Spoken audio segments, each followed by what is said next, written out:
Aïcha doyen teew na fas yéene xuus ci jàngat bi sëñ bi Dia Grand Bourba defe naa ne tey moom jafe-jafe yi la ñuy waxtaanee tukkee ca Ngajaga ak teen ba nga xam ne ma ngi fay tàkk too fay. waaw boobaak léegi mën na ñetti weer 19 mars bi passé kon la am ñetti weer Sénégal ñuy xeex ngir fay lakk ga ca teenu gaz ba nekkoon fële ca Ngajaga nga xamante ni kon société américaine bii di Fortesa moo fa nekk di ko exploité Ablaye Cissé def na ci documentaire bu am solo ngeen seetaan ko suñu édition yu vendredi moo taxoon rek ñu ñëwaat kon ci li naan droit de suite sur l'incendie du puits de gaz de Ngajaga du business tout feu tout flamme lan moo tax ba léegi teen bi te lànk ne du fay te moonte am na koppar yu bëri Ablaye yuñ ci dugal ba sax Ali Burton jóge woon Amérique ñoom ne mën nañ koo fay lu tax ñu tëlee ba léegi. Chérif xam nga bu ñu koy wax nii moo tax télévision baax bu ñu koy wax nii ñu bëri am na loo xam ne mënuñu ko nattable ci yëf yi fu mu toll. am na image yoo xam ne am nañu ko mooy yi nga xam ne mujj nañu koo am ci ñetti weer yi. ci tolluwaay bi gis nga lii nii lay tàkkee nii lay tàkkee rek di dem mais boole ci ak riir boo xam ne riiru safara bi mu àndal. soo ko suñu yàlla mayoon ñu dégg ko. ñu dégg ko mën nga ko déglu. riir bi boo ci toogee 1 heure de temps sa bopp metti riir la woo xamante ne nii riiru safara la bu metti muy jóge ci suuf gaz bi di ñëw di ball muy tàkk nii la ñu dëkkee depuis ñetti weer li tax mënuñu koo fay dinañ ci ñëw mais booy fàttaliku ca njëlbeen lan lañ ñu wax non lii garaawul non lii day faral di am ci plateforme extraction yi du dëgg c'est pas des accidents fréquents xam nga fii bu ñu bëggee layal dara rek dañ naan non ça arrive tout le temps mais c'est pas vrai nañ ñu jox exemple fu muy arrivé te fu mu arrivé it am nañu ci pexe yu dul ñun yoon wi ñu jël pour fay ko suñu gaz baa ngi dem loolu xam nga lii moom luy tax xam nga suñu gaz la ma ngay jóge ci suuf di dem xëy na pexe bi biñ ci jàpp ñoom mooy bàyyi mu tàkk ba jeex waaye loolu musiba la parce que ci seeni bënn teen yi dafa am différents niveaux lii seen erreur la dikkee te waxuñu ko parce que dañoo xeltu benn niveau ba mu jeex ba ñuy bënn beneen ba ñoom ci seeni loxo la lii amee muy Fortesa te loolu dañu koy war a wax muy dëgg bu njëkk jàpp ni non dafa tàkku jinne la rek wala luy faral di am la c'est pas vrai risque yi c'est maîtrisé am na noo xam ne noonu la ñuy bënnee ay teen di dem ci ay niveau ak yeneen loolu mooy li nga xam ne nii moom moo ci jiitu non xëy na ñun amuñu ko si gis nga soo fa yogg mënoo faa toog 1 heure boo ko fa toogee boo moytuwul di nga wuti garab boo naan parce que riir de fond la boo xam ne da nga naan waa lii ci suuf lay jógee wala lii tàkk nii rek la muy loo xam ne nii lu doy waar la ñetti weer mënuñu ko fay waxuñu ni yomb naa fay lii ku ko xool xam ni gaz buy tàkk yomb la fay waaye nag àdduna bi dafa am ay techniques yoo xam ne nii lii umpu leen du lu ñu war a mën a toogee ñetti weer ba pare nag li ci gën a doy mooy pexe amu ci.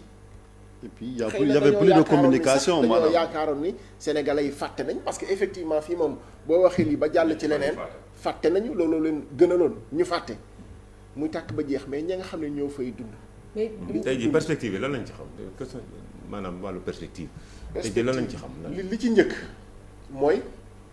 ci dans la précipitation woo nañu ku ñu yaakaar ni mën na koo fay muy Halliburton di compagnie américaine mais ci ni muy doxalee sax nga xam ni xëy na sasuñu ko loo xam ne nii lu leer la ci nu mu koy fayee parce que teg nañu ba contrat bi nga xam ne ci lañ leen engagé ci xam-xamu ñi nga xam ne ñoo ko xam xeetu contrat yu amul ci àdduna bi ñu ngi ko bindee hazardous contract work mooy maanaam ñu ngi ñëw waaye nag garanti lu ñu leen dara ci li ñuy def. ah loolu moom fa mu am. waaw amul garantie de résultat te ñoom ci seen bopp dañu ko teg ci dinañu jéem. ci contrat boo xam ne engagé na la d'entrée 1 million d'euros 400 000. mais est-ce que tamit milliards. est-ce que jéem tamit mën na nekk à la base d'un c'est 1 contrat milliard 800 millions. est-ce que jéem mën na nekk à la base d'un contrat ndax nag nit ki bu fekkee da ngeen di xaatim contrat dafa am foo xamante ni si fa la jëmee. non ñun ñooy nangu suñu njiit yi ñooy nangu ñu leen di fourguer lu ne fourguer baat bi tubaab laa ko jëlee parce que moo gën a mën a expliquer li nga xam ne nii mooy xew ñooy nangu ñu sol leen lu ne ak ci anam bu mu mën di doon xam nga loolu moo war a jeex ci réew mi te nit ñi suñu koy wax lu caageen contre masam contre man parce que lii ñun ñoo ko moom. kenn ëppale wuñu ci mais réew mi nag saay boo waxee ñam fu ñu la féetale te lu xew am ñu ko layal. te liy xew chaque jour yey nañu ci lu bari xoolal par exemple ñaata yoon la fi nit ñi dénoncé contrat bi nga xam ne moo lié état du Sénégal ak concessionnaire autoroute bi tey bu ñu demee ba naan at mu ne danañ ci encaisser 800 millions ci taxe foncière ci suuf si rek alors que 1000 francs la doon fay xam nga loolu ba ñu koy wax ñi ko doon jéem a layal pourtant li ñu doon jiital mooy non mais defar bi baax na autoroute am na njëriñ mais am na njëriñ mais est-ce que war nañoo nangu nit di tëdd ci suñu alal ci loo xam ne nii ñu koy signer dafa mel ni jànguñu parfois te pourtant ñoo gën a xam réew mi nag li fi nekk ci business c'est-à-dire intérêt yi moo bari ku nekk di sàmm say intérêt bopp gis nga gaz bi soo ko lijjantee xam nga yaa ngi wax Forteza compagnie américaine la waaw compagnie américaine la mais bi ñu créé fii mais ay nit sénégalais ñoo ci dugal seen xaalis te gis nga soo levé woon identité wu ñi nga xam ne nii ñoom ñoo ci am ay part mais da nga naan lii mënul dem parce que ñooñu bu ñu waree taxaw layal Forteza ak état du Sénégal mais xëy na fa ñu dugal seen xaalis te des plus hautes autorités fa ñu dugal seen xaalis fa la ñuy gën a layal conflit d'intérêt te yooyu moo fi bëri ba tax na am na lu bëri loo xam ne nii mënuñu koo lijjanti parce que nit ki da ngay jàkkaarloo di wax ak moom yaakaar ni intérêt réewam la nekk di défendre fekk leneen lay défendre lu ci biir te loolu ki kaay problème yi fi bëri yu bëri loolu moo ci nekk. mais tey doyen teen bi ba kañ la nar a continuer di tàkk ak yeneen réew yi nga xamante ni si xëy na mës nañu jànkonteel ak jafe-jafe bi nan la ñu def ba saafara jafe-jafe bi xanaa duñ ne àdduna bi lii mosu fee am guléet la fi wala boog si ñun la mës a dooree. du guléet. day am fréquent wul comme nit ñu ko waxee day am te bu amee nit ñi am nañu ci ay pexe bi njëkk moo nekkoon def consultation c'est vrai que dans l'urgence la ñu nekkoon mais xam nañu ñu ko mën a def consultation boo defee consultation sax dina la permettre consultation pour ki war a jóg pour fay ko dina la permettre nga am 2 ba 3 proposition mais non loolu amul jàpp rek ni diw la ñu koy jox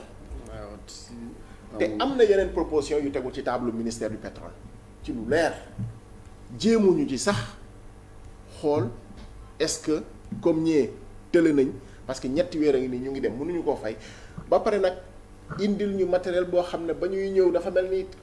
yéen a ngi koy fàttaliku. débarquement de Normandie du matériel pour jommal ñu xuuxal ñoo yooyu matériel boobu amul benn boo xam ne ni adapté na sax ci li nga xam ne nii moom la ñuy jéem a fay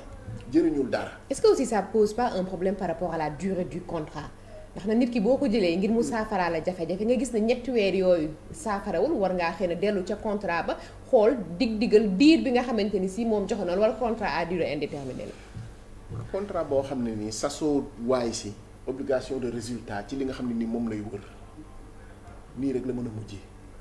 mais dañuy ñëw ñoom seen experts yi am na benn moment ñëw fii toog bu lu mel nii xew ñu saña ne non dañu toll période boo xam ne dañu nekk vacances Amérique dañuy dellu seen dëkk alors que mu ngi tàkk. def nañ ko waaw. mais loolu li ko jiitu mooy da ngay ministre du pétrole mu ñëw taxaw premier jour yëf yaa ngi tàkk mu ne waaw ñu ngi dem ba suba. kooku bu ma dee président de la République sa camp de base sa ministère sax ca teenu pétrole nga koy def ba ñu fay ko nga doon faa jóge parce que loolu yenn maanaam. te 2 semaines la joxe woon jour boobu. mooy bi mu doog a taal 2 semaines la joxoon ne dañ koy fay. loolu moo nekk nii te xam nga li ci gën a graaw mooy fii lu xew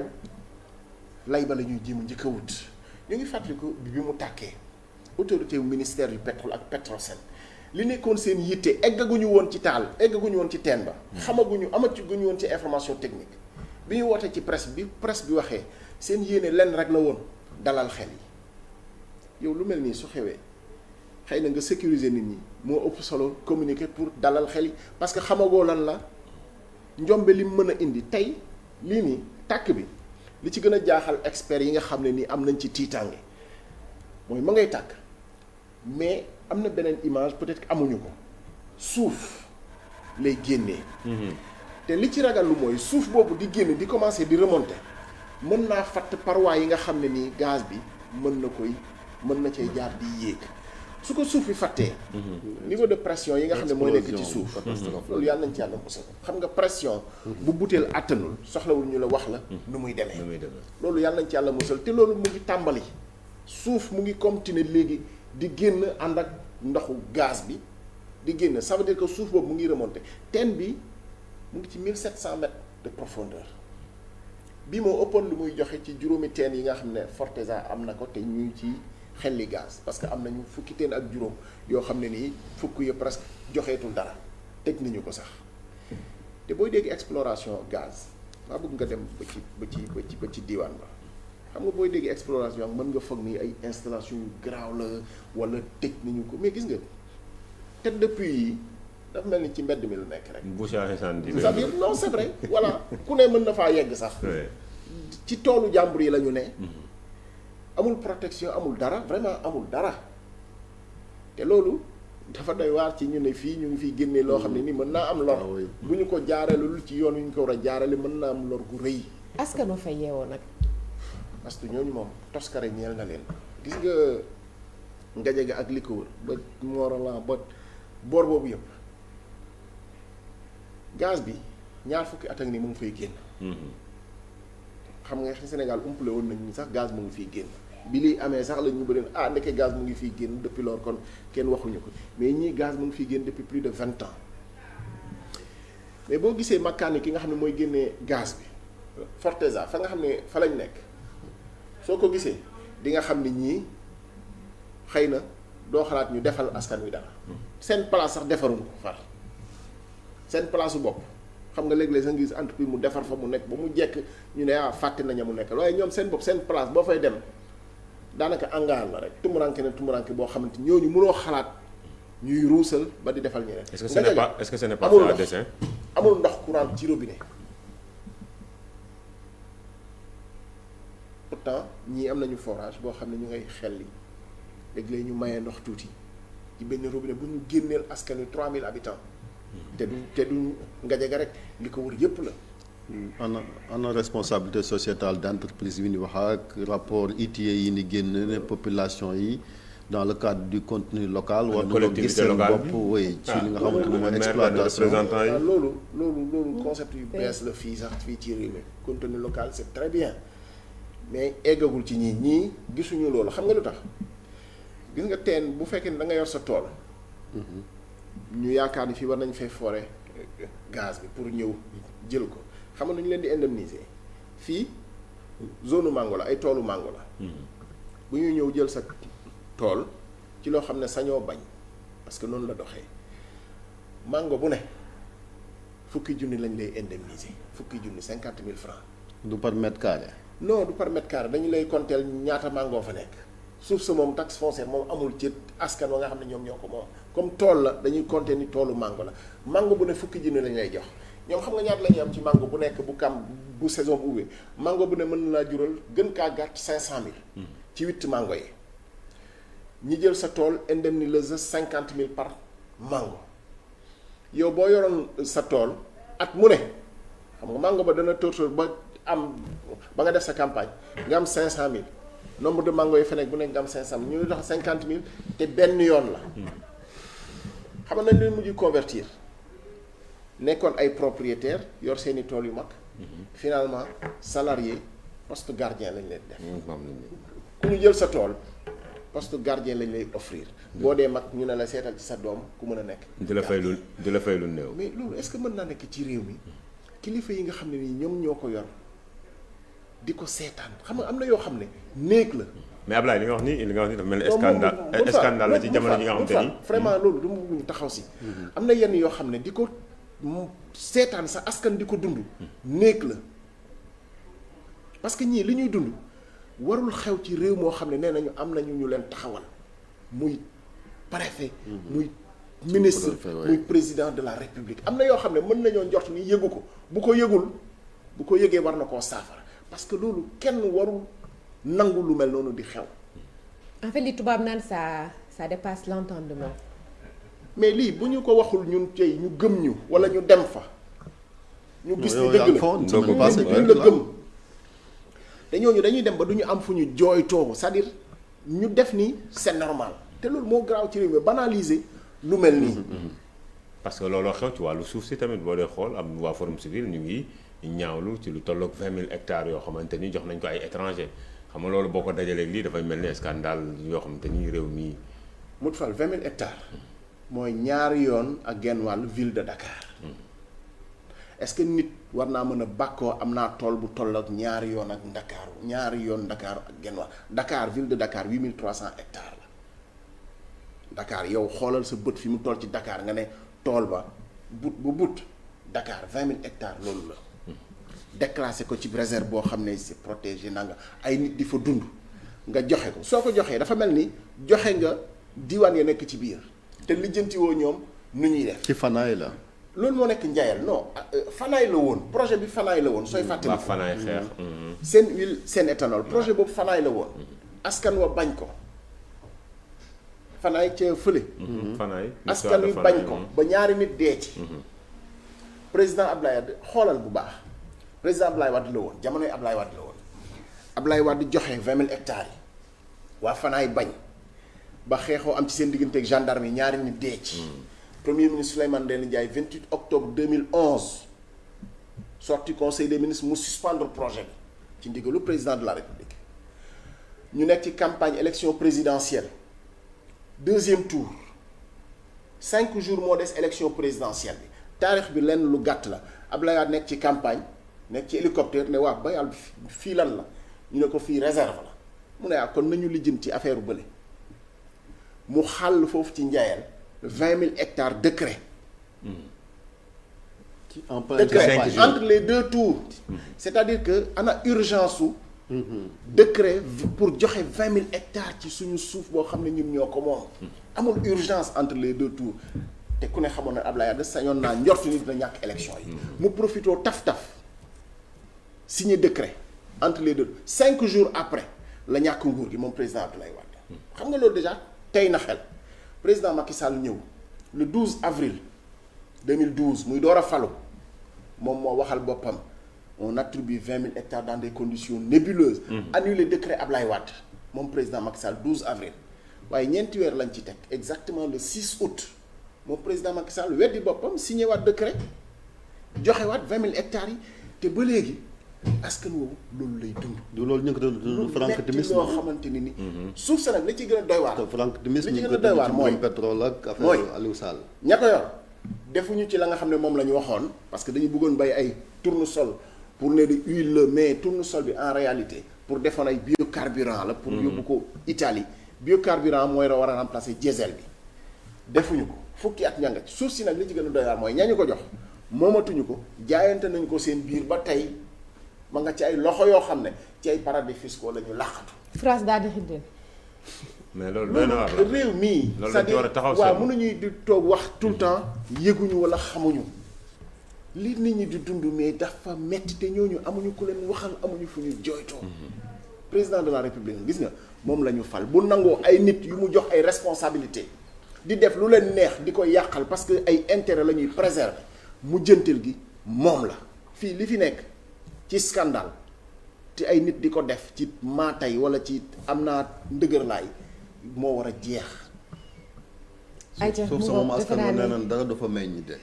ñu ngi ci ñëw xam nga nag. nit daf ku nañ nekk fa aussi seen waa am nañu réalité. foofu la ñu mujjee parce Dara que. en tout dafa cas moo fi sës. ak lu Chérif defe naa ne doyen Modou Fall ak bu ñu luñ dul waa pël gi waa ci lébu mën a gi wax. tamit noonu rek la fii dinañ fi dem ci Ku ne conflit yoo am- xamante ni ku ça nekk fait da mal ngay au dellu cœur. ci say xar baax rek pour xeex. Je pense que li ma Ci bëggoon am wax solo. Modou Fall wax na ko ça fait mal au cœur yenn discours yi boo ko déggee mu jëm ci askan woo xamante ni si suñu si kenn amuñu kenn koo xamante ni si mën leen a wallu te ña ñu yaakaaroon xëy na ñooñu ñoom ñoo wëlbatiku tas seen yaakaar defe naa ne finalement c'est extrêmement difficile de trouver les mots face à ce drame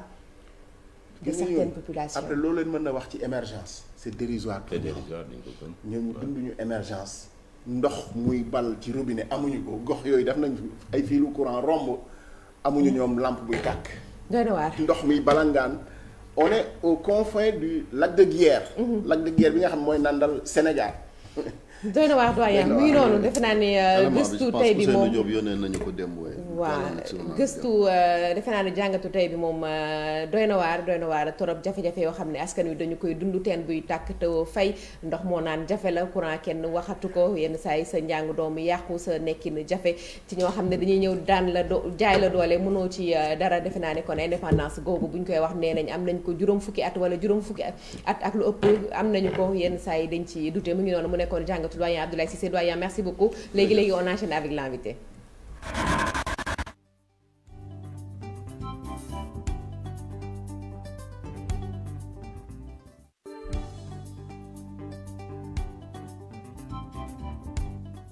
Aïcha mu ngoog Chérif Grand Bouba ñu xuus ci invité bi. waaw ñu ngi ko doon wax sànq moom